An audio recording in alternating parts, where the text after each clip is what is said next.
Good morning. I've got an exciting one for you today. And crime has been committed. And I'm not talking about the crime of Sadiq Khan banning London cabbies from flying England flags during the Euros, because that is actually technically a crime.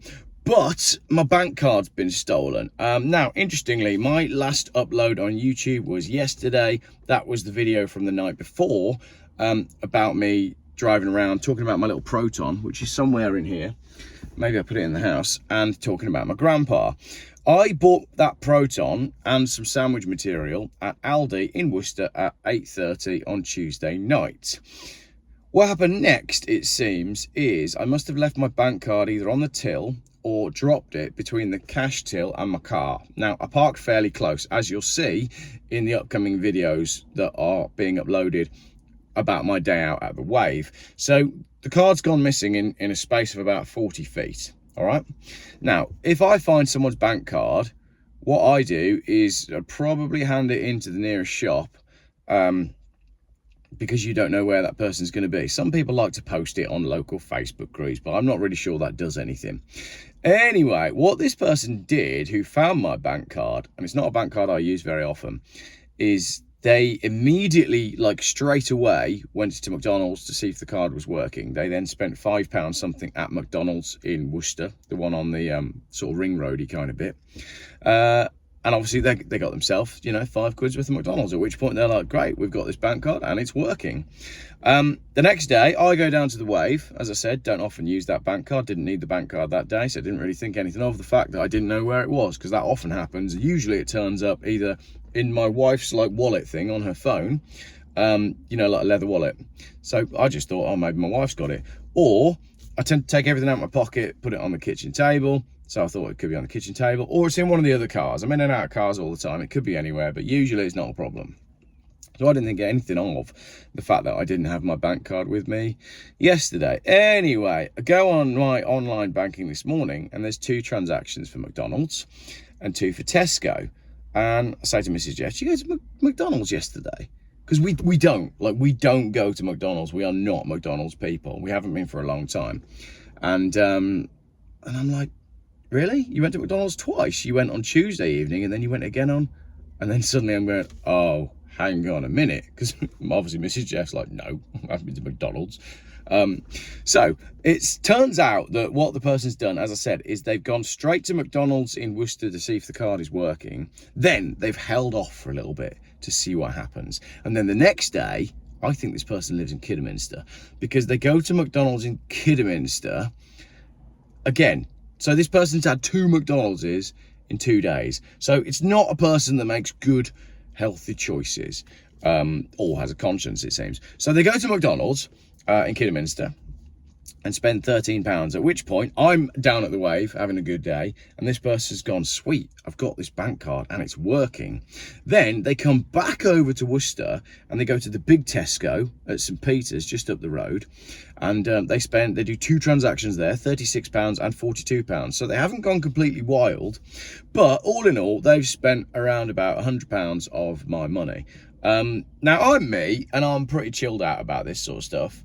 So I phoned my bank this morning, and they said we can block the card, but then you've got to call the fraud department, and the fraud department didn't open until 8 o'clock, and I still need to call the fraud department. So my card is now blocked, and I'm hoping with the fraud department I can get my money back, but I'll update you on that as and when, because I think this is quite an interesting story. There's a few things that I want to say about it. Obviously, this is, it's a crime. It's fraud to use someone else's bank details, and Aldi will have CCTV footage, McDonald's will have CCTV footage, and Tesco will have all the CCTV footage, because I can guarantee you they will have gone through a self-serve, and all the self-serves have now got cameras on them. However, whether I'm going to be able to do anything with any of that information, well, it's highly unlikely, isn't it? Which just goes to show again that the all of this CCTV that we're being subject to, that is now all over the place, everywhere, well, it's not for our benefit, is it? Because it would be for my benefit right now to go to the police and say, this is what's happened, £100 has been spent of my money. All you have to do is go to Aldi and say, can we see the footage from 8:30 to 20 to 9? Then all you've got to do is go to McDonald's and say, can we see the footage from 8:30 to about 2:45, and then all you've got to do is go to Tesco, match up the timestamps with the transaction, and then like we'll have that person on camera in like 4 different places, and we'll know exactly who it is. And then, you know, we can do whatever, put it on Facebook and name and shame it, or I can go and make a YouTube video like Whistling Diesel did when he went and found the people that stole stuff from him. So I'm quite interested in finding out who this was. Not so much, you know, I don't want to go down round and beat them up with a baseball bat, but it's probably some kid in it. It's probably some kid. It's just some scumbag. And what I'd really like to do is sit them in the car with me and say, why did you steal from me? Because that's what's happened. You stole 100 quid from someone. And, you know, he didn't come up to me in the street. I'm saying he, could be a she. Didn't come up to me in the street and say, I'm having £100 of your money. But that's what happens. That's what has happened. And I do feel a little bit violated by it. I'm not really, whatever. It could be a whole lot worse. It could definitely be a whole lot worse. But it could be worse in that I could be a little old lady and that could have been like all of my pension money. That would definitely be a lot worse. Like there's so many different scenarios where it could have been worse, but I think it reflects on society in that we're now at the stage of life where we are no longer at looking after each other and looking out for each other. I'm just filming a little video. I'm just filming. 2 seconds. Steve's turned up with a Volkswagen Golf, which is a story for another day. You'll see Steve on camera in a minute. Anyway, I think what we've done is we've reached a stage in life where it's no longer about looking after each other as a community. It is now about how much can I get for myself. It's every man for himself.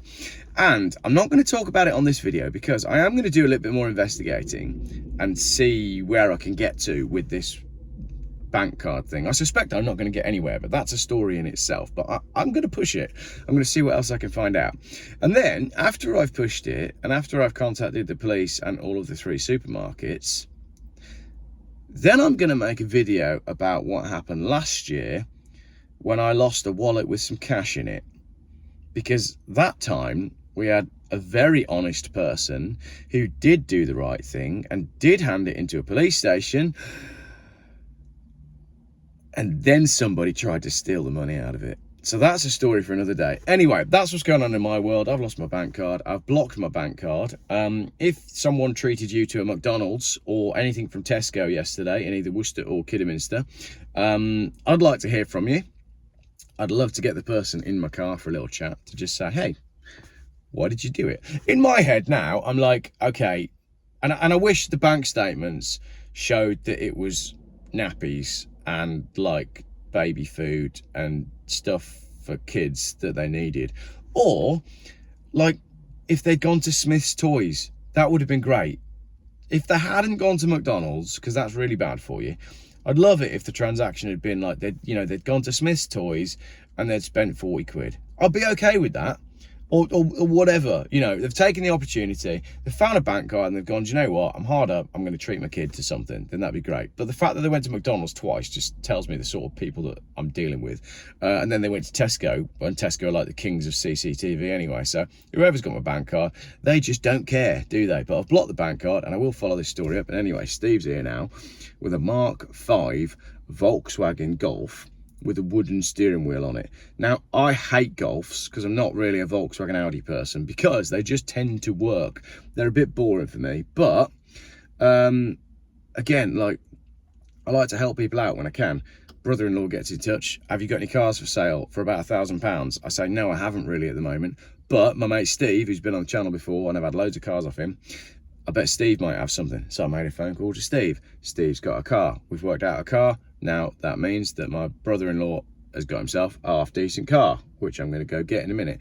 And then another one, someone else has contacted me today. Oh, so-and-so's bought a £6,000 Vauxhall from a dealer, second-hand car dealer, because he needs it to get to work. He needed a reliable car. He needs something decent. He's had it 2 months.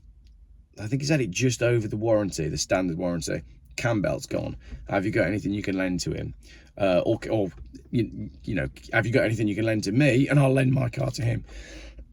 No, yeah, it's not a problem. I can lend you a car so that he's sorted out, because that, and again, this will appear on the channel because the fact that this young chap is now without a car is meaning he's on public transport, and I want to talk about how much that's costing him and how much time that is costing him as well.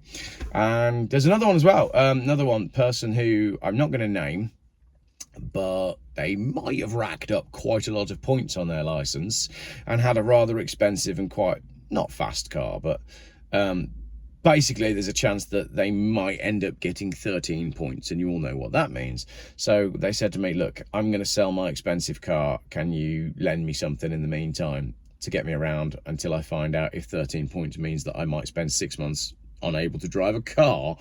And this is, you know, someone that I love, so I said, yeah, that's fine, sell your expensive car, get that debt out of your head, and I'll put you in a car for the meantime. So you like, when it's car related, I'm always happy to help people out, which is why it irks me that then people sort of, you know, go and buy McDonald's on my bank card, but whatever. Anyway, Steve's here, and that was a much longer video than I wanted it to be.